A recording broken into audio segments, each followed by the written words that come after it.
today's video, I'm going to be showing you the benefits of having an in-ground garden and having a raised bed garden. Today we're going to be talking about both of those and more. So stay tuned, be sure to like and subscribe if you want to. Be sure to comment down below which one you prefer, raised bed or in-ground garden.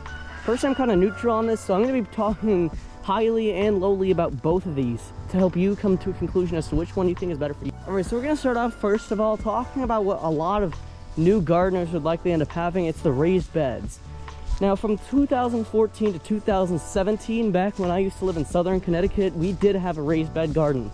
It was 2 small raised beds that was built by hand and had some soil from like Tractor Supply in it. We grew some carrots, cucumbers, tomatoes, and peppers. The peppers and tomatoes never really came up. The cucumbers came up all right, and the carrots were really good. In contrast, I haven't really found a lot of success planting some plants that I did in the raised bed garden in the actual garden that we have here on the farm here in northern Connecticut. It might be a growing zone thing, but I don't know, man. It was only a little change. We went from 7B to 6B, so I don't really know if we have any contrasting growing zones there, but I think it's probably just the fact they prefer more like rich soil, which you can find in more raised beds, and plus they're a little bit easier to make. All you really have to do, and I'll show you how we made ours real quick just for you, which you can see right over here. We have our raised bed. So how we made it was we took 4 pieces of plywood. You can see right there, some shorter ones, we cut through them, and we made sure that they were like all equal lengths, and we used some metal like that to help make sure that it's sturdy. And then we applied some plywood at the top there to separate some sections here. And you can see we did add some soil we got at Tractor Supply into here. All we got to do is just plant the plants that are going in there, which are going to be lettuce and some carrots, to see which one is better. So next up, I'm going to be talking highly about in-ground gardens, which is something I personally had a bit more success with as of recent. First of all, I will say that in-ground gardening has been a pretty fun experience.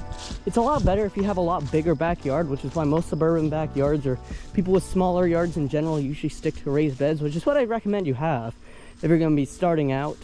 However, if you really want to jump into the gate swinging, then you might want to get yourself one of these guys right here.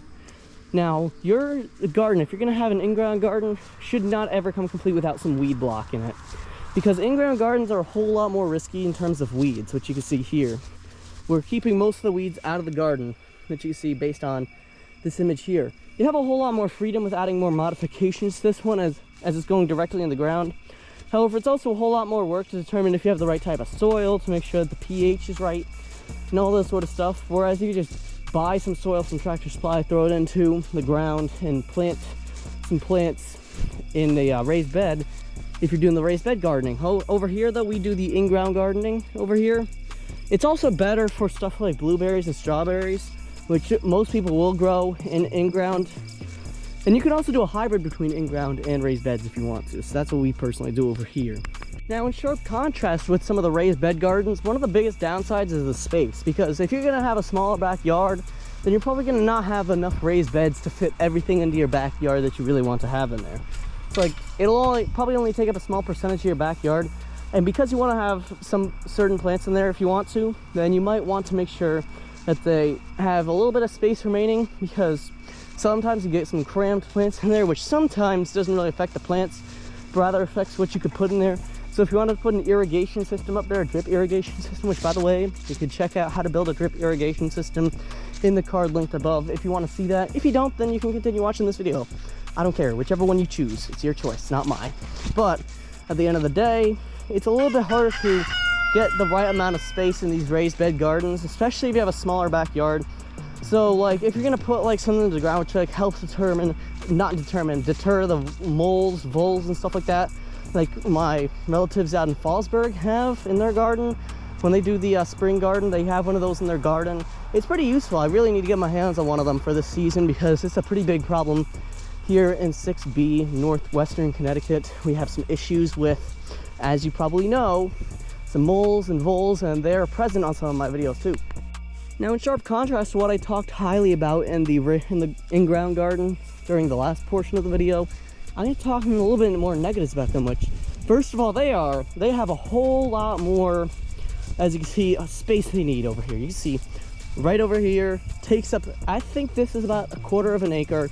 If you factor in our corn and pumpkin patch up there, then the garden's about 1.5 acres.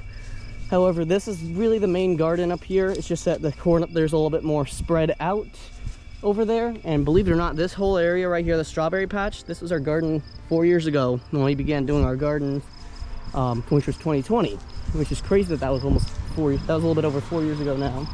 But in like sharp contrast to what I was talking about highly, of course, you could like put some modifications in there. However, weeds are going to be a humongous problem if you don't install the right types of preventions for weeds in your garden. And a lot of people resort to stuff like pesticides to get rid of the weeds, which, I mean, you do you. I'm not stopping you from using pesticides, but weed blocker works. As long as you get into the garden, do a little bit of work with some, as you see, weeding around here.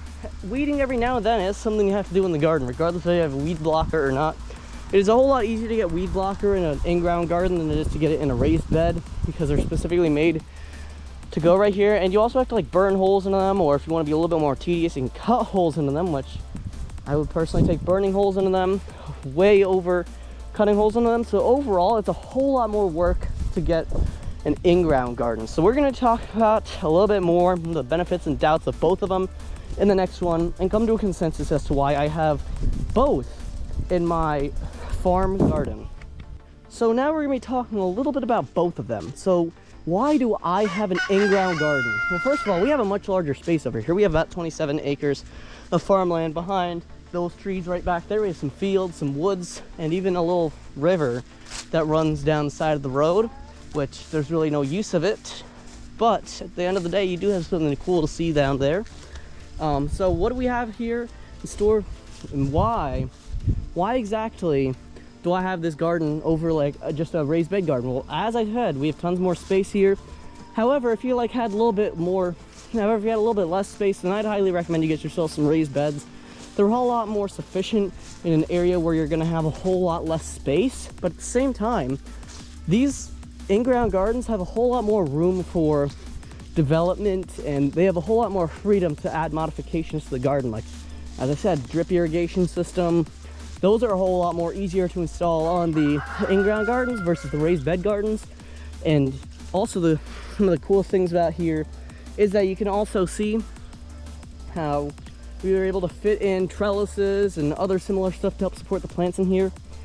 And in just one garden too. In the raised beds, you have to like kind of space those apart from each other. And as you see here with the in-ground garden, because you have a little bit more space, you can space out the plants a little bit more. So like instead of having them like maybe like an inch apart from each other, you get them like a foot apart from each other in the in-ground garden. But as I said, there's also a whole lot of benefits for the raised bed gardens. Like, it's better for people with smaller space, and it also provides a little bit better soil options if your soil isn't really the greatest, because you can just buy yourself some soil and put that in there, like we did for our future, our future carrots and lettuce. I'm gonna be praying to the heavens that we get some sprouts coming up. I planted them just yesterday, and our goal is to have some in really soon. And the raised bed gardens, as I said, really sufficient for like a smaller space, and you get a whole lot of freedom with like the way you can build them. You can build them all types of different ways. With the in-ground garden, you have to kind of build it one way or the other. With the raised bed gardens, you can make it into like a pentagon or whatever. You can make it any shape you want, out of any formation you want, as long as it can hold some dirt and some plants. You can build it out of rocks and maybe even some wood, like what most people do. You can build it yourself. You can buy one from Tractor Supply, whatever. Most people prefer to build them themselves, but you can also buy it from the store as well. So why do I have both in my garden? Because they're both really sufficient, and in my opinion, it's really hard to choose an answer. But it all depends on you, the viewer watching this video. If you're from an area where you get a ton of, like, you're like in the middle of nowhere, you have tons of land, then you're probably gonna be able to get yourself an in-ground garden. But if you live in like the suburbs, or like the middle of a city, and you have some space in your backyard to grow something, then I'd recommend like a raised bed, because they're a whole lot more sufficient.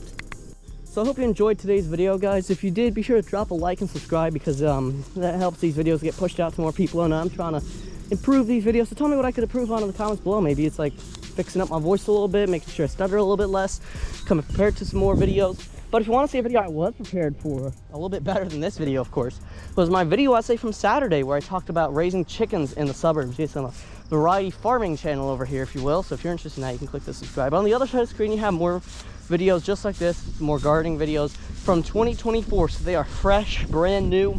I posted a gardening video yesterday. I'll catch you guys in tomorrow's video, which I believe we'll be talking about chickens or something like that. I don't remember. I'll have to go to my board. So you see you then.